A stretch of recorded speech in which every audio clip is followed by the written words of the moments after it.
Here's a riddle for you. When is a giraffe not a giraffe? Do you know?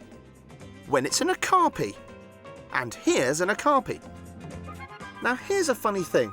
The okapi is the giraffe's closest relative, and everything about them is so crazy it sounds like a joke. They're black, white and brown all over. So what is the answer to the riddle of the okapi? It's like this. Brown is a good colour for blending in with the background, and stripes are neat too because they break up your outline. So in the dark and dappled light of the forest, a stripy okapi can't be spotted, if you know what I mean. And there's another use for those stripes on the bottom. They're like a beacon and help the baby okapi follow the mum okapi, so they don't get separated. Doesn't work for me.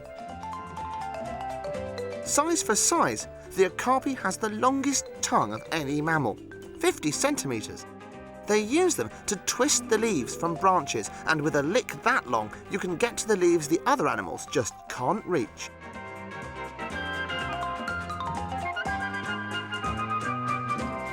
So, ladies and gentlemen, boys and girls, I give you the okapi. Not a joke, but a brilliantly adapted forest animal.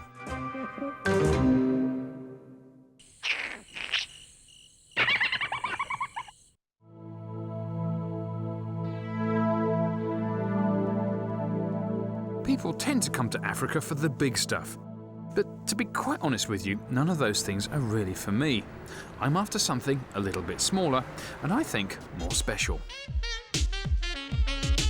To find this animal, I had to go to downtown Yaounde, the capital of Cameroon.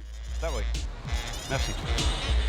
Apparently there are 200,000 of them hanging around in Yaounde, so I was surprised at how difficult it was to find my way to their home.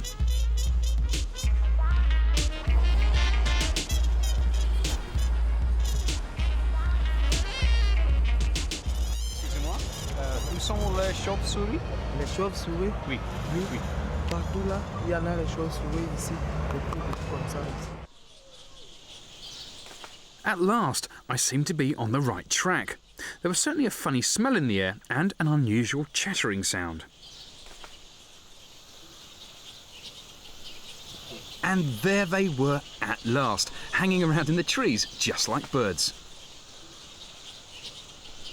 Now, how about that for an African wildlife spectacle? It's the best. In fact, they're not birds at all, they're fruit bats. To be precise, they're straw-coloured fruit bats, and it's almost like the leaves on the trees have got a life of their own. The bats roost in the trees after a night time of feeding in the fruit plantations surrounding the city.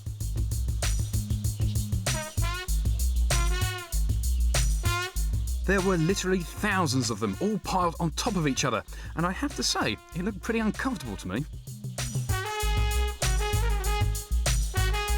They didn't seem to mind though, and some even managed to get down to a bit of thorough grooming whilst hanging around.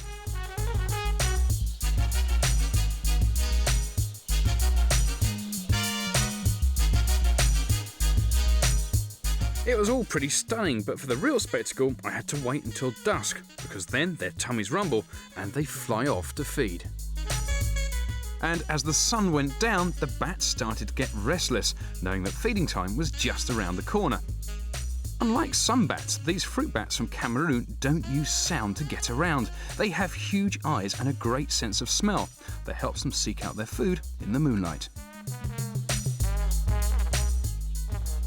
Given the choice between a couple of rhinos, a lion and nearly 250,000 fruit bats, I'll take the fruit bats any day. Now, if you excuse me, I'm just going to enjoy the spectacle while the sun sets.